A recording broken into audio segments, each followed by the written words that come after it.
The No Nonsense Roundtable, a weekly radio show and podcast where host Dom Geneva interviews guests from all walks of life, all with amazing stories to tell. And now, here's your host, Dom Geneva. Well, everybody, welcome to another edition of the No Nonsense Roundtable, now on WISL WLEA, commercial free, as you know, and we use the time to have very interesting conversations with people that we know and we want to know more about, and people that we don't know that we should know. And today, my guest is not only a learned professor in the UK, but also has become a very good friend of mine over the years, although we don't see each other all that much, but we talk every once in a while. And it seems like we have sort of like the same operating system. I mean, some people are, Windows, and some people are, whatever it is, Apple, whatever they call that, and whatever. You kind of have the same operating system that's driving us. So we have a lot of things in common. His name is Professor Francis Davis, and I'm going to go from Wiki here because I'm lazy. I'm lazy.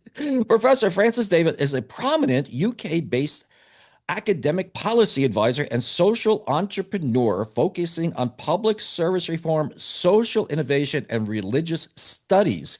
He's advised the UK cabinet level, co-founded over 40 social ventures, and holds positions at universities, including the University in Birmingham, and you educate students at Oxford. I know that.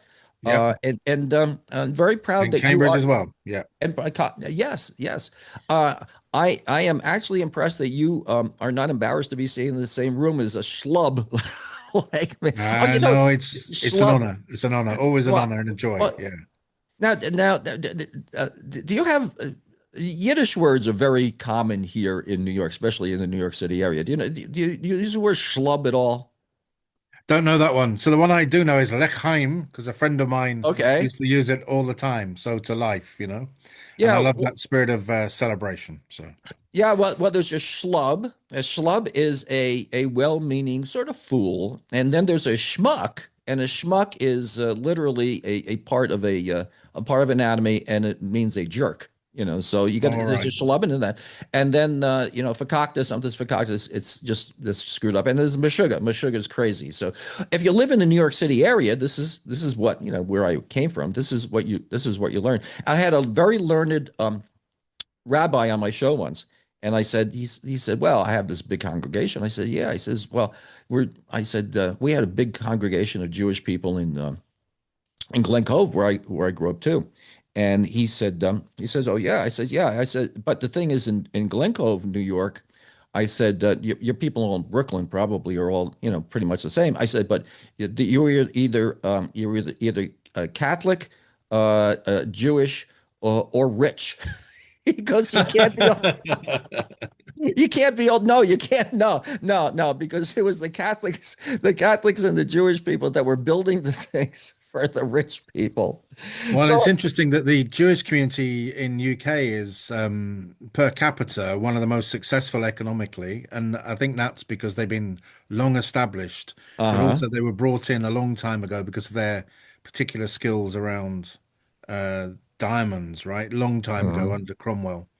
In the city that I grew up, Portsmouth, on the south coast of the UK, which is a bit like your Annapolis, it's the Mm. naval headquarters. We had a Jewish community, so although I grew up Catholic, I'd very often be at the bar mitzvahs. Oh yeah. And my favorite bit was during the bar mitzvahs, we were allowed to throw sweets at the candidate, and we'd always throw it at the lights to see how many we could break. But sadly, they'd given us small sweets, so no damage would be done. But yeah, and I still see many people from that community now. So Well, very much in common. I have this thing where I think Mediterranean cultures have a lot in common. And the further you get north, I mean, the windows are closed and you're sequestered yourself in the winter and whatever. And yelling is not as big a deal. Nita doesn't understand that just because I'm yelling doesn't mean I'm mad. It's just the way, yeah. it's the way we are, just and especially coming from the New York City area. Alexandra went down to Manhattan College and she was like, "Oh, there's so many rude people down here." And her mother goes to her, "Have you met your father? Have you have you met your father?" So So I asked the good professor here, I said to think of a question that we can answer at the end, a prediction that we can answer at the end of the year. Go back and have another talk and a prediction about something that's going to happen in the United States that you think will come true. And I will tell you something, a little social thing about the UK that I think will come true. So, what do you have for me?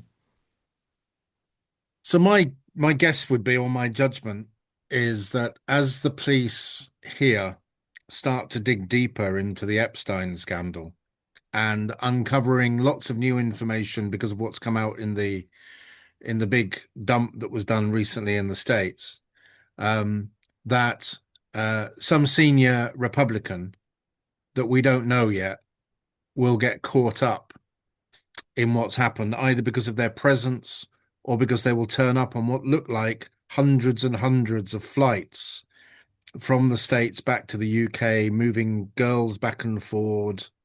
Um, and that maybe we might find out in the middle of all of that that Andrew's former royal prerogative was used to involve some of those people into it. But it seems to me so far surprising that whilst the whole thing has started to bring down one or two very senior people on this side of the Atlantic, the vast majority of those communications have taken place in America, and something is bound to come out.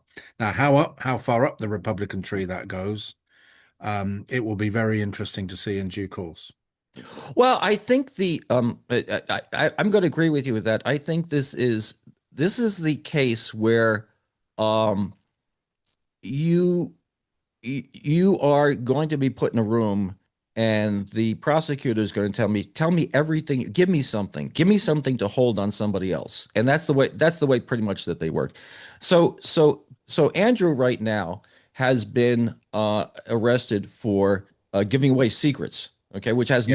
which has nothing to do with anything with, with the underage girls and whatever. However, when he gets into the room and and they start asking him for information so he doesn't have to spend his entire life behind bars. I mean, they call it here a stool pigeon. That's the Yeah, word so for it. so I And think that's they start there's putting the that pressure on. there's that dynamic on Andrew as well, and it's just that our police service is broken down into 22 counties. So nationally, one of the police services, one county's arrested him on that count, and there's about five more Mm, investigating him on other accounts because what they've noticed is lots of arrivals on military bases, next to military bases, in mainline airports of the Epstein private jet toing and froing with only mm, one passenger named or two passengers named. And so we've still got about five more police forces inquiries to get through just on Andrew. And all they need to find in that is one connecting name. And then, like you say, or for him to name hmm some people, or for Mr. Gates or the Clinton, Hillary and Bill to name somebody Well, as part of their smokescreen or their self-defense, and something's likely to go up, isn't it? yeah, it is. And the thing is I'm going to pivot a little bit here. The thing that bothers me about the Clinton thing more than anything is that this was an intern in the White House, okay, with Monica Lewinsky. Yeah. And the poor girl it's the Monica, and we call it here the Monica Lewinsky affair. We don't call it the Bill Clinton affair. We call it the Monica Lewinsky affair. And the thing is that she's 21 years old, impressionable, getting attention from the most powerful person on earth. I mean, and there's a, what do they say? Where there's smoke, there's fire. I mean, okay, we got this, but that I really feel for her. I mean, as a father of two daughters, I mean, I really feel for that because she obviously was starstruck. I mean, at that age, and she's not figuring the consequences that he's not going to leave Hillary for her. And this was all kept quiet, and now they're blaming the Republicans. Well, you didn't release it all. Well, Obama and Biden didn't release it at all. So, Yeah. my prediction was pretty much the same thing. It was a little more tongue in cheek. I was going to say that Oh, I'm such an idiot. The when they come up with baby names that are most popular in the year 2026, Andrew's not going to be on it. Yeah, I think that's right. Well, but the thing is that no, seriously, I do have a serious question for you. You know, the probability of him going to jail for the rest of his life is probably pretty low. I don't think they're gonna. I mean, it's not like the old days. You know, you guys don't have the you don't go lop off somebody's head and put them on the London Bridge anymore. You know, so it's really good. Although you do, I'm sure you have a law like we do of can't be cruel and unusual punishment, right? Yeah, I don't. I mean, Because I have a suggestion. I think they should just lock him in a room with Meghan Markle, for the rest of his life, and that would be, cruel and unusual, though, I think, right? well, I remember once talking to a friend where their daughter had been violently attacked, and so there's this idea the Quakers promote it quite heavily here called restorative justice, and it's about the victim being able to meet with the perpetrator and the perpetrator to say sorry for what they did. But the Mm. this attack had lifelong consequences for the daughter, and so their idea of restorative justice was to put the perpetrator in a room with the father with a baseball bat. Oh, there you And go. if Yeah. if yeah, so I think what we get into here are lots and lots of issues about what's forgivable, what's not forgivable, about what the law is, whether the law is good enough. I mean, the big challenge in our system at the moment is even if he's found guilty, I mean, I think it's a 2 to 3 year wait on a trial Hmm. if a rape is a shut and closed case. So not only might he not end up in jail even if he's guilty, but Hmm. given the fact that he'll have access to the best lawyers on the face of the planet, there'll be issues around whose jurisdiction things happened in and all those kinds of things. You could imagine the whole process taking another 10 years, and he'll Hmm. be well into his 70s before there's even a trial, if you see what I mean. So so I think what we're discovering lots of things about our own legal system. We're discovering things about him, and I think we've discovered some quite shocking things in the light of the related issue of Peter Mandelson, the former ambassador to the US. Hmm. And it looks like Mandelson was the one that lobbied to get Andrew the job.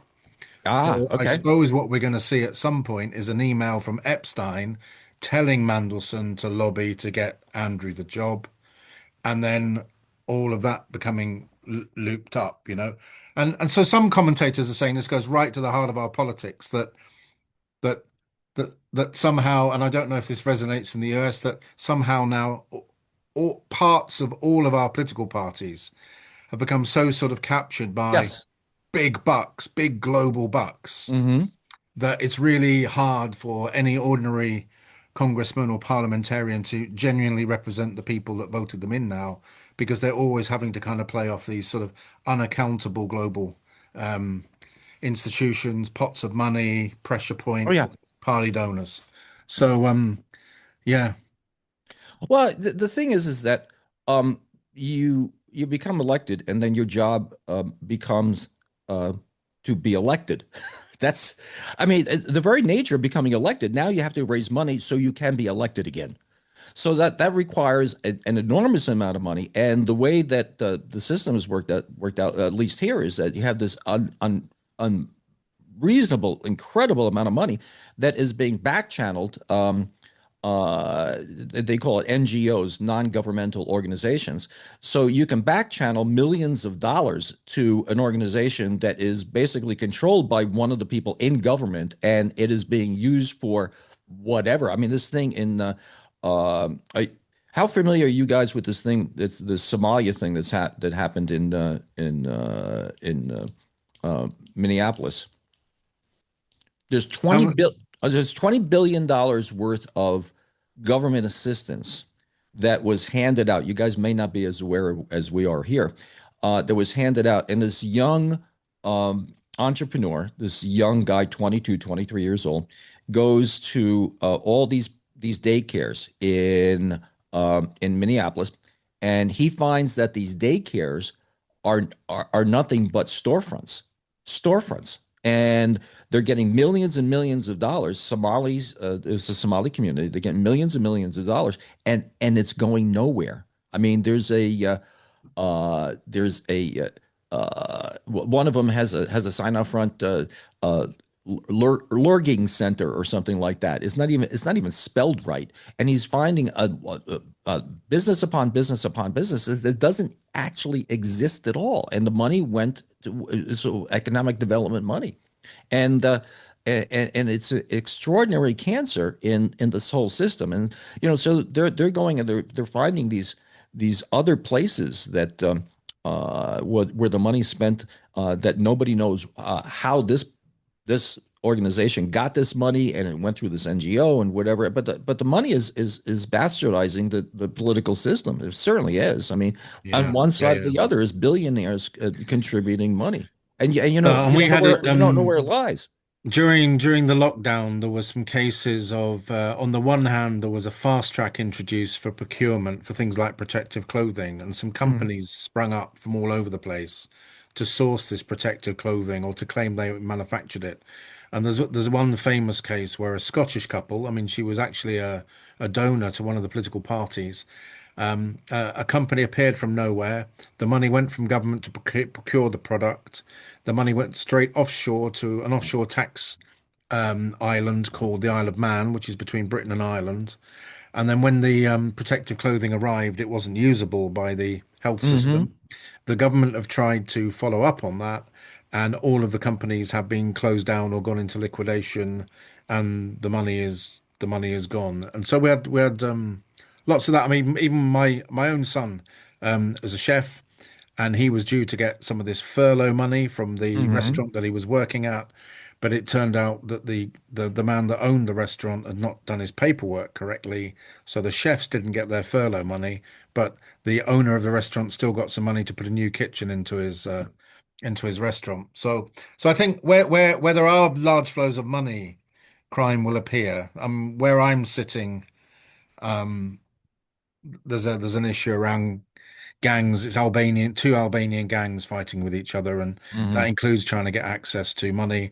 And what they use for their shop fronts is barber shops. Ah, So you okay. get a sudden increase of barber shops down the street, and then that's where the drug money and any other kind of money Hmm. is getting recycled through there. So yeah, but I think wherever there's a gap in social institutions, crime will enter in, Well, and will find a way through, and we've had these protests about ICE, which is the governmental agency to enforce immigration laws. So we had open borders for all those years through the Biden administration, and the daily news showing these thousands and thousands of people coming over over the border, and Trump has finally put a stop to that, which the Biden administration was saying all this time. You can't do anything without congressional approval and whatever. And the one thing about Trump, whether you like it or not, in my opinion, there's only two ways of getting anything done. Okay, two ways of getting anything done.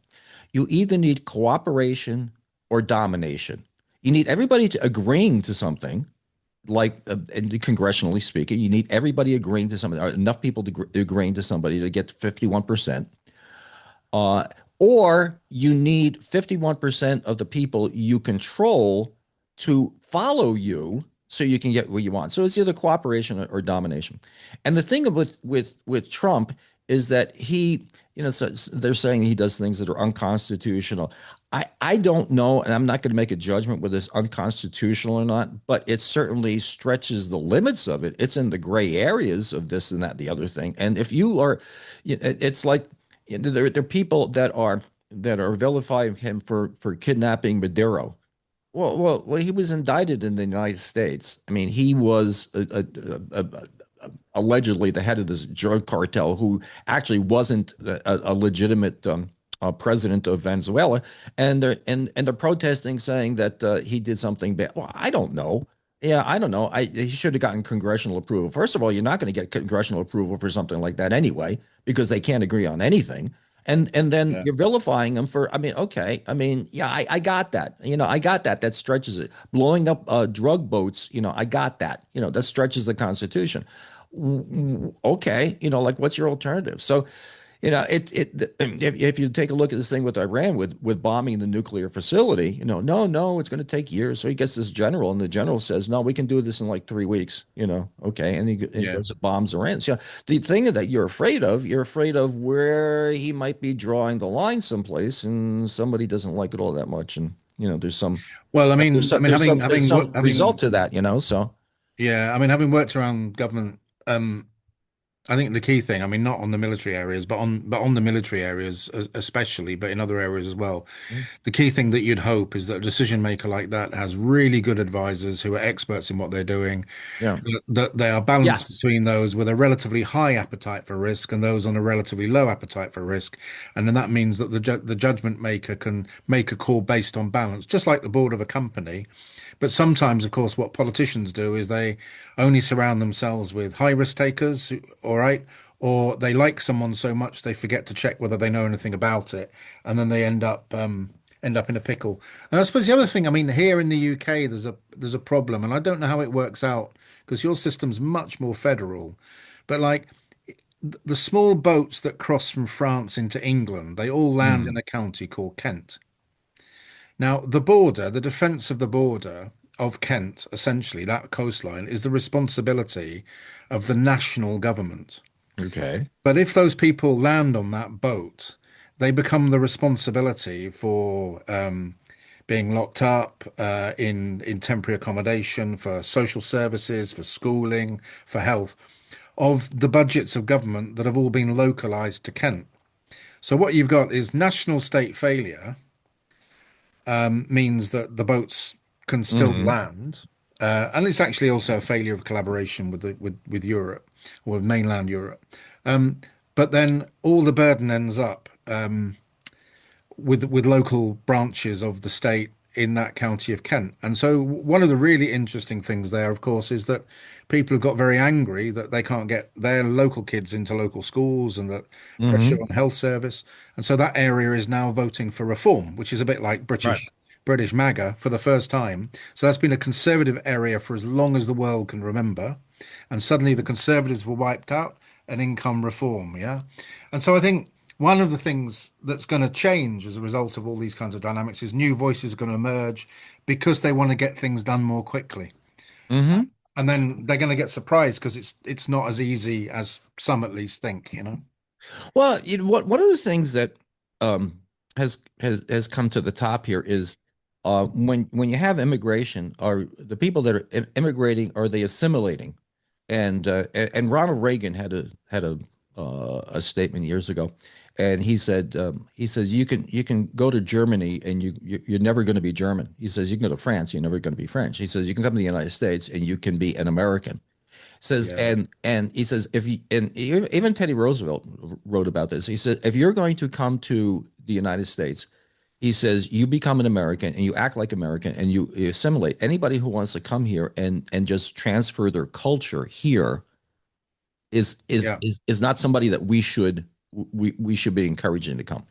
yeah. And I think one of the problems we've got in that regard is that we gave thousands of people British nationality who lived in parts of Asia and Africa in the yeah. old empire, or we gave that to their parents.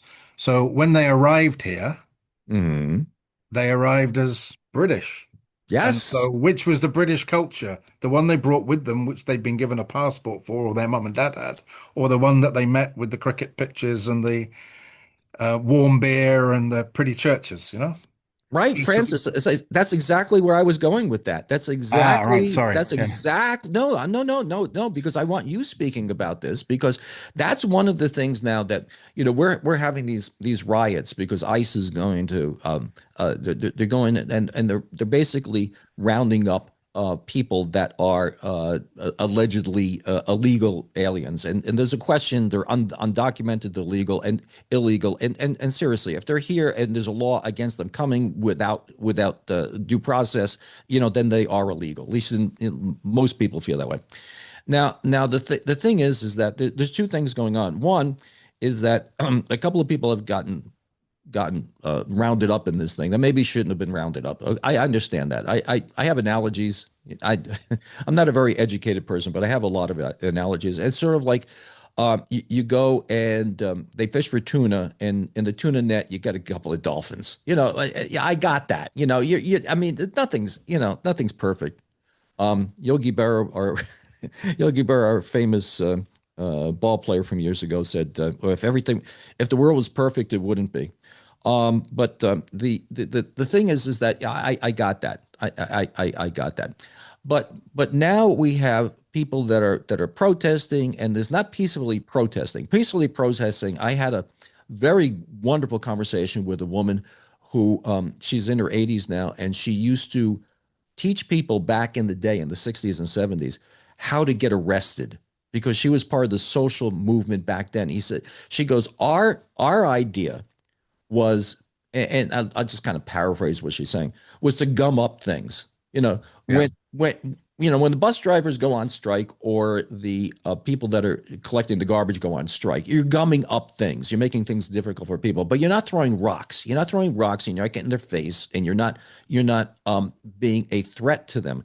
And here it's kind of changed because now people are getting out, and it's not necessarily the people that are affected by all this, but they're going out and they're being very aggressive and getting in the face of these law enforcement people and pressure. And a couple of people obviously got killed in the last couple of weeks, couple of months, and the whole thing has become sort of indicative of what the new culture is. But there's another side of this that I see that I think people haven't melded into this, is that you're changing the dynamic in the United States where it doesn't look as attractive to come here illegally as it did before. I mean, if you're afraid of going out of the house because you're going to be rounded up, you're going to take second thoughts until you pay thousands of dollars to one of these coyotes, they call them, to get you across the border. If you're just going to be arrested, and it's going to be you're going to be thrown in the Hooskow or deported. And I think that's part of this whole strategy that the government's using right now. But you got these millions of people that have come into the country, and okay, and then you protest against getting them out of the country, and like we talked on the last show, the census is based upon the number of people, not the number of citizens, which is another question. Here's another one. I didn't even think about this until now. There is a big debate here in the United States whether you need to have a photo ID to vote in a national election now, or not. Right now, you don't need to show any identification. You just have to be registered to vote. When you vote in the UK, do you need to? What kind of documentation do you have to give the people They there, or they if anything? they ask you to bring ID now, but it's not very rigorously expected. So they can ask you for ID if they're concerned on the Hmm. polling station. And I think in theory you're supposed to take it now because I think that was a change of the last government. When it comes to kind of wider ID documents, the current government, the Starmer government, proposed last year that we should all be issued with a national ID, a digital ID Yeah. card. And their aim behind this was firstly to kind of like make sure that we knew who citizens were, but secondly, to make sure that if someone had come into the country illegally, then they weren't using the public services for free, if that makes sense. Yes. But what they found is that the majority of the Labour parliamentarians, as well as the Liberals, who, I mean, the Liberal Party here, they would probably be a bit like Conservative Democrats with you guys, whereas the Labour Party would be slightly to the left of that. And but they all said we don't want ID cards. And so the digital ID cards thing was relatively quietly dropped. Hmm. So that yeah, so that's it's an in, and then you use that language there about undocumented versus illegal. Hmm. Shabana Mahmood, who's the new Home Secretary. She's a Muslim woman, and she's one of the more socially conservative members of the British cabinet. She's recently instructed all of the officials in her government department never to give her briefings which use the word undocumented. They all have to say illegal. Mm. So some of this is about how you use the language, what's going on. And I think, of course, what you also get is crazies on both sides, don't you? So Oh, there's one group in the UK, and they'll basically assume that all Muslims are a terrorist threat. yeah. And statistically, there's a wonderful piece of data. This is true. You are statistically more likely to die because the wardrobe in your bedroom fell on you than you are to die by a terrorist attack in the UK. Yeah, so all Muslims are not terrorists, but they're coming round the other way, just like you're saying, is it's not so simple that if we have new arrivals and then we distribute them all to the same place and they're co-located with native communities, and the hourly rate for an electrician, for a Yeah, plumber, yeah, for a yeah. builder, for a cleaner collapses, it's not sensible for not to expect that there's going to be trouble off the back of that. But yeah. No, so you're much more likely to die of a cupboard dropping on you than you are of Well, yeah, I a have to bomb. explain. I have to explain this for people who don't speak English. Uh, no, what the good professor is talking about when he talks about a wardrobe, he's not talking about your dresses and your dresses and your suits falling on you. A wardrobe is a cabinet falling Yeah, on you, not yeah, your. yeah, There's this. It's a subtle but important difference. I mean, your Hart Schaffner and Mark suit falling on you is not what is not what he's talking about. But this does lead you are wonderful today. I have to tell you because you are leading me into not consciously, but you are leading me into these topics I want to talk about. And one of them you talk about the crazies and whatever. And we have the two particular crazies. One you probably have the same crazy out there. These flat earthers. They think the world is flat, and yeah. they continually claim that that everything else is a hoax and the moon landing didn't happen. I like what Neil deGrasse Tyson said about this. He's that famous astronomer or whatever. He goes, yeah, he says, yeah, that they wanted to fake it, and they finally realized it was so expensive they decided to do it on location. So I wrote an article for the Rochester Business Journal the other day, and I named it Social Media Myopia. And I don't know how much of a history buff you are, but are you familiar at all with the Great Kitchen Debate of 1959? I'm not. Tell me about that. Okay. So Richard Nixon and Nikita Khrushchev are in Moscow, and they're having a debate about an American kitchen display that they had at the affair. And Nixon is speaking to Khrushchev. He says, "This is what like an average American who's doing relatively well can afford." And it's got a refrigerator, it's got a freezer, it's got a stove. Back then there weren't any microwaves, but it's a fairly nice looking kitchen. Something that maybe if you're middle class or upper middle class could afford.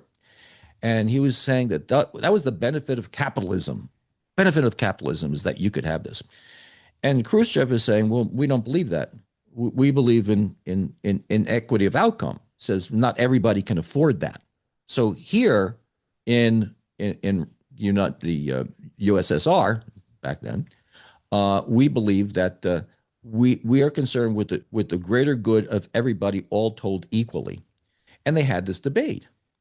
And and really what happened with this debate is that it's going nowhere. I mean, obviously it's going nowhere. You can speak to your base, but you're not going to speak to anybody else. And so, Nixon says to him, he goes, you're not going to make me a communist and I'm not going to make you a capitalist.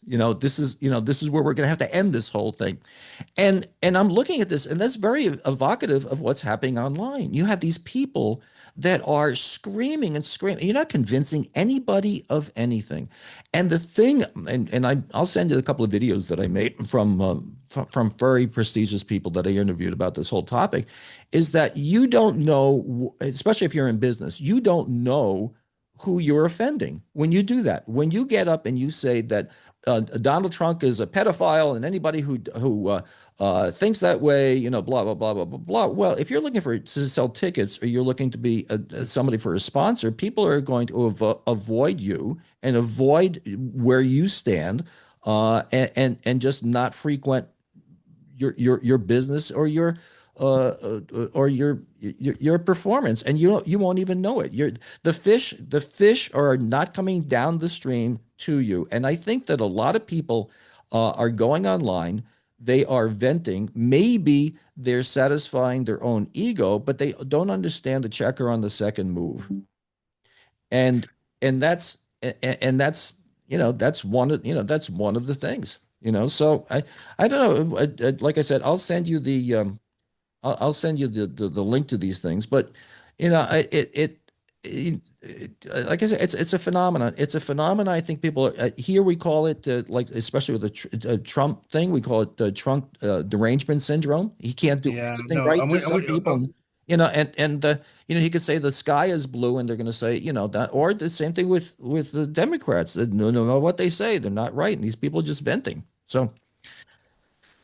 yeah, and I think there's not a trade-off, but there's a tension here with locality and place, right? So I've Mhm. seen some people online think that they've really, really made it now because they've driven their followers up massively by taking quite demanding positions, either on the left or the right. Um, but in the place where they actually live, they've lost everybody about them. Hmm. Yeah, because they found thousands on either side. And I Right. mean lots and lots.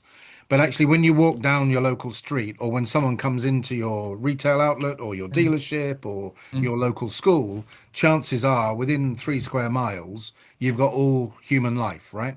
Right. And so if you're trying to communicate with all human life and you're going to go really big into one niche, that might give you a global niche, and you might be able to sell the pencils you bought from China to the guy in Somalia, but like the 12 neighbors you've got down the road don't want to come near you anymore, right? So I just think, yeah, these are, and I think what lots of people can, they can kind of, the jargon academic word, they become disembodied, and they think that these opinions have no consequences and they're not connected to Nice. anything real. And actually, in the end, these words do get connected to a body, a mind, someone's mood, someone's feelings, someone's upset, someone's whatever. There's a Roman Catholic bishop in the other Rochester, Winona, I think it is, Mhm. over in Minneapolis way, called Robert Barron. And there's a, Yes, there's yes, a yes, British yes. guy here who has been on Twitter or on X attacking him incessantly, calling him Hmm. all the names under the sun. And that British guy here is over the moon because his books are now selling in America to people that don't like Robert Barron. Hmm. But given that Robert Barron's ministry here has gone from zero to over 1,000 people paying members just in the last few Hmm. months, one suggests that there are just as many people locally that don't quite get what he's coming at. So I think people get themselves into a mix, and then when you then get into some of those bits of the net where it's about you're a lonely man, you're a lonely lady. You don't know who you're talking to. You don't know if Hmm. the person you're talking to is real. There was a big case last year. There was a film called Adolescence came out, Hmm. and it was a brilliant dramatization that every politician had to watch. All of us had to watch, and it was about a young boy who got so frustrated with his experiences online of a kind of a subculture of maleness that he went and Hmm. killed a girl in school. And I think, yeah, it can accelerate people's isolation and Yes. alienation and lack of connection. And well, even in a house, you can have a kid, a child, no longer spends any time with the parents because they're always online. And, Well, and sometimes they just someone just ought to take them play soccer or something. the thing is that now this AI thing is scary because you can have your perfect mate for you who doesn't exist. That person does not exist. Everybody's got we talked about this before the show, clean up the language. Everybody's screwed up. I mean, Yeah. everybody has a fault. So if you're looking for somebody who's faultless, you're not going to find somebody who's faultless. And there was a study done, and I heard it online. I forget what it was, but it sounded like it was a pretty legitimate source that said that uh, only a fraction of young men under 25 have ever gone on a date now. You don't. I Yeah. mean, back in the day, and being a car dealer, I always had this sense of this. In the day, communication required transportation. you had to Yeah. go if you want to be with your buddies, you had to be with your buddies. I mean, even a long distance telephone call was expensive and you didn't do that. So you had to actually be in the physical presence of somebody, not somebody that's, thousands of miles away. Now, in some cases, like now we have grandchildren, that's a really big plus. But we're losing the connectivity that we used to have, I think, of people gathering together. That's why I like music so much. I like encouraging. I'm not really a music. I like musicians more than I like music. I mean, because when the kids get together and they're in a band, they're not online. They are practicing something. They're interacting with everybody, and you're losing that with this online experience. And I don't, man, this I don't know where the heck this is going, but this, I mean, that's the frightening thing because we're losing our connectivity with each other as humans. Well, and I think what that also runs the risk of is that we also lose a whole series of other skills, you know. So Yes. in the great scheme of things, you know, and I'm talking personally here, it was probably good for us to be incredibly shy as a guy sitting down one side of the church hall whilst the girls were on the other side. And you had to sum up the courage to say hello and learn how to say hello and all those kinds of things. Whereas I'm very aware here that the number of sexual offences have gone up amongst young men. And I think if you're putting together disconnection on the one hand with thinking you can reconnect by, you know, through the exponential rise in cheaply available porn, then you end up with people with no skills to negotiate a proper conversation or relationship and an expectation that everything else comes instantaneously, just like that last meal they got delivered from the burger place or whatever. Mhm. And then what you get in the middle is at the moment a rapidly increasing number of young men on campuses being arrested or being charged for offences, where in one or two cases that I've had to deal with pastorally on campuses, they weren't still aware of what they'd done wrong Mhm. because the other thing that had gone out of this was any kind of dialogue about what's ethical, what's appropriate, what's and all this kind of stuff. Yes. So I think we're losing skills, we're losing connection, we're accelerating some things that require skills and connection, and in the middle of that, in the real world, the consequences could be pretty risky. Well, are already risky in real time, if that makes sense. Well, I think years ago there was I mean, we they've monetized polarization. I Yeah, mean, all these big media companies, they have monetized polarization. Polarization gets you clicks. Clicks get the give an endorphin to the person producing the material, to the person that is looking at the material, and the more outrageous it is, sometimes the more clicks you get, and yeah. that's the problem. There is I see an erosion of shared common sense, and I think that's where at least our Constitution was based upon shared common sense. The fellow that was the wisest person, common sense, which was, Thomas Paine's book was Common Sense. We talk about this all the time. The common sense ain't all that common, Mark Twain said. But that culture, it has been diced apart and eroded to the point where you put people that are, at least in my mind, that are not associated with each other, that can get you to that 51% that you want. This group has nothing in common with that group, but you're putting these pieces together as a marketing guy. You're putting these niche markets together to get you to the point that you can be that dominant entity.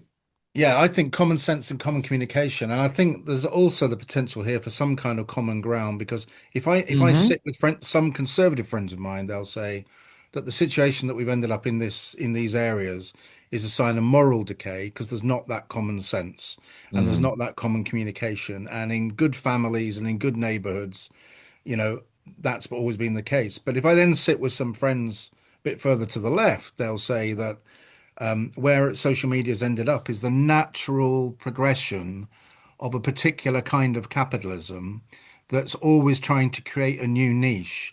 And if it can't Mm-hmm. create a niche in your town, it's going to create a global niche to sell Yeah. to. And then everybody reinvents themselves as whatever the latest identity or niche is that the market's right now. So somewhere between those 2 points, there's a conversation about what's the limits of good business, or what's the appropriate ethics of a good business, and also what's the appropriate ethics of good communication and common sense. And somewhere in there, there's something about then building some kind of common ground. And I know how you do that in the 12 streets around me, but I don't know how you do it for a nation. And Well, then, it's a challenge. well, the bell curve flattens to this thing where, yeah, I mean, take a look at something, the we call it the third rail, the third rail in electric subway system. You hit the third rail and you die. You have people that say that contraception should be illegal, any contraception, and then you have other people at the other end who say that abortion when the woman's in labor is fine. That as Yeah. long as it hasn't left the birth canal and been on. As a matter of fact, I have to send you the show that I did with somebody who survived an abortion. She Wow. survived an abortion. She was aborted. She was on the table, and the nurse said, "Oh, I think she's still viable." And rather than being put in a vat of formaldehyde, she was nurtured, and she survived an abortion. Just this is an incredible show I have. But back to the real point. The the edges are extremely, well, I don't know. They're extremely radical, whether radical good or radical bad or whatever. But the edges never had the voice that they have now. No, and I I mean, think ordinary, you, you know. ordinary citizens are chopping the wood, carrying the water, going out to work, struggling to Mhm. pay the bills. And when they encounter this kind of stuff, they just keep their heads down and they Right. disengage or they feel vulnerable. And then if the leaders of their companies are militant in either direction, that must be very scary because at some point the wheels will come off that truck. Yeah. Um, Yeah. Yeah. yeah, Well, and the I mean other. it's interesting. I actually did some research a few years ago where I surveyed 1,000 Catholics, and of course on the contraception thing, they're not supposed to, but we found that 81% did.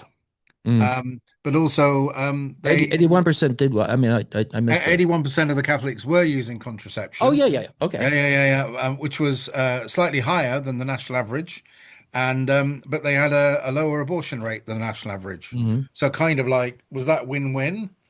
And I know that when our report came out, some people on both sides went, "That's awful," but kind of like in the middle, it's an Yeah. interesting thing. But I think Well, even just at the level of civility, it's can you say hello to this person that comes into your shop, or right, and or do and you and blank them? yes, and that's where the myopia comes in. You're not looking past I Nita hates me for this because I say this all the time. It's a checker on the second move. If so, let's say, and even goes beyond this. Let's say you are the member of a particular group. You're on the board of directors for, let's say, a Hall of Fame for something. Okay. Yeah, Now, you go and you say, Trump is this and Trump is that and Trump is this other thing. And now people aren't going to argue with you. They just listen to you. Now, are you associated with that group? Do people know you're associated with that group? So you may not be speaking for that group, but but nonetheless, it is a uh, and it's sort of like your cologne, yeah, that cologne gets associated with that organization. That I don't want to call it an odor, but that whole thing gets associated with it. Oh yeah, I know him. He's a more member of this organ or this company or whatever. And I see this incredible naivete of people going, well, that's his personal opinion. Well, people don't think that way. I don't think people yeah, think that way. When I had a car dealership, I tell this story all the time. I had to keep Republicans and Democrats happy. Okay, yeah, I didn't care. What do I care? Buy a car, all right? yeah, yeah, yeah, yeah, yeah. I mean, what am I going to alienate? I don't care if nobody does business with me. Okay, can consequences of your own behavior? Do you understand what that might mean? You know, Yeah. no, no, I have to say what I say. Okay, but it's like Nixon and Khrushchev. Okay, you can say what you're going to say. You're not going to convince somebody No. anything. You're not going You, to you convince them you might be able unless to you. get, yeah, Yeah, yeah. So do something. To your point, which is a great point. Do something locally. I mean, having somebody, across the ocean agree with you about something, that's all well and good. Help somebody here with something that's actually that you can do. What do you say? Light one Yeah, candle rather than, and then when you're connecting with other people, so a bit like this conversation, right? When you're connecting with other people around the planet, do it with some positive intent. Do it not with intent to yeah, I yeah, got you. there's a phrase a friend of mine uses, and he says that the problem with Britain at the moment is that we're getting a bit overwhelmed with people who want to be someone, not people who want to do something. Right. So I kind of think that what you want to do is you want to build connections with people who want to do things, right? They want to have positive conversations. They want to meet families. They want to break bread together. They want to, whatever it is, vote together, improve the neighborhood together, build a company together. And the emphasis there on the word together. And when people just do things together, they just get used to being in each other's spaces, and usually good things comes out of it. So yeah, so if you're going to be a politician, better a soldier or someone who's been a Mm, carer or someone who's been shot at or founded a firm and sold a firm or lost a firm and rebuilt a firm or mm. taught some people in a tough neighborhood than someone who's just only strutted or been famous for being famous or done politics for the sake of being politics, Yeah. because then you got some real ballast to bring to the work, Yeah. It's better to, it, you know, uh, Franklin Roosevelt had a little sign that says, above all, do something. Yeah. Do something, some little thing. And I'm going to get a little commercial for myself now because, I wrote this book about how to buy a car and not get snookered. Now, what I'm doing is I'm going and giving lectures to nonprofits and social groups. I'm giving the book I away. saw one of those. Yeah, yeah, yeah. Yeah, and giving the books away just to save people from, getting snooker because there's so much stuff going on. So, do a little something. My dad was very involved with the charities, St. Vincent de Paul Society. We go deliver baskets during the holidays to people that were underprivileged and so, above all, do something. I mean, just don't. I mean, yelling and yapping doesn't do anything. But if someone saves $3,000 because they bought a car the right way, that's Yeah. better than you gave them 5,000. Well, Yeah. And yeah, if someone has an experience of doing business in a good way with you or with somebody else, and then that's how they then do business, right. that's how you transform a system, right? Because you just set the standard. Well, And I think it's that thing, yeah. Do something and set the do something. standard in your world. Yeah, yeah, yeah. Well, it's the star. You ever hear the starship, the starfish metaphor or analogy? Ever hear that one? No. Okay, so it's a story. It's not a true story, but in this, there's starfish that are washed up on the beach, and there's some guy that's throwing this starfish back into the ocean, and somebody's coming by. He says, there's 50,000 starfish here. Says, well, what's the big deal? It's not, you're not going to make a difference to any of them. He goes, well, the ones I throw back, it's going to make a difference to the ones I throw back. So you don't have to save the world, save a little bit, Yeah. Save one as you go. Yeah, yeah, yeah, yeah. save whatever you can. Yeah. Well, thank you ever so much. I just love you dearly. You've been a part of the family for all these years, from knowing Francesca and whatever, and we'll talk more at the end of the year. But thanks again. It could have It's a been real joy, and I'll be in touch soon. And keep up the good work. It was a brilliant conversation, and great to see you as ever. Thank you very much. Bye bye. Cheers now. Thanks for listening. You can find our previous shows at nononsenseroundtable.com. Don't forget to like and subscribe, and we'll make more.